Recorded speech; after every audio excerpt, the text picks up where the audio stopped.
On va évoquer les personnes âgées, les retraités, et une situation absolument tragique. Oui, et la presse et les réseaux sociaux s'en font particulièrement l'écho. Ils sont plus de 3 millions à percevoir une pension de retraite et presque autant à avoir du mal à récupérer cet argent tout l'été. On a vu des scènes absolument sidérantes de septuagénaires, on va les voir là, de septuagénaires, d'octogénaires, s'agglutiner et même se ruer vers les bureaux de poste pour espérer pouvoir percevoir leur allocation de retraite. Ça, c'était à la fin du mois d'août.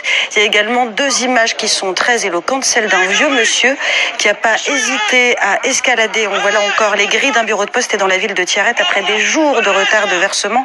Vous parliez de l'humour algérien, il a été surnommé Batman sur les réseaux sociaux, mais beaucoup plus tragique, là c'était à Tlemcen.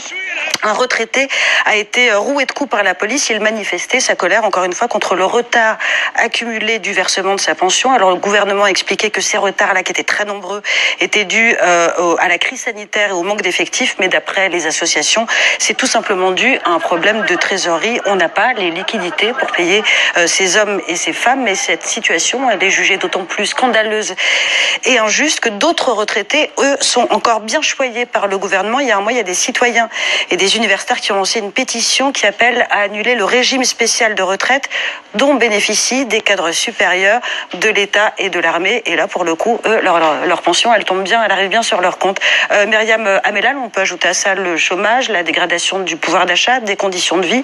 Il y a une bombe sociale qui risque d'exploser quand on voit ces images-là qui sont tout simplement écœurantes quand on voit ces vieilles personnes comme ça dans cette situation. Absolument. Et il n'y a pas que les personnes âgées, il y a eu aussi des jeunes qui ne pouvaient pas percevoir leur salaire, des médecins d'ailleurs, qui travaillent durement dans les hôpitaux, qui ne pouvaient pas percevoir leur salaire et qui ont du mal à joindre les deux bouts. La situation économique est désastreuse et ça on le sait depuis le début du Hirak. D'ailleurs c'était déjà le cas, ça commençait déjà. Là, la crise sanitaire a un petit peu figé les choses, c'est-à-dire qu'on ne sait pas trop ce qui se passe. Mais il y a un manque absolu de transparence. On ne dit pas où on est la rente pétrolière. Absolument pas. Il n'y a plus d'argent dans les caisses.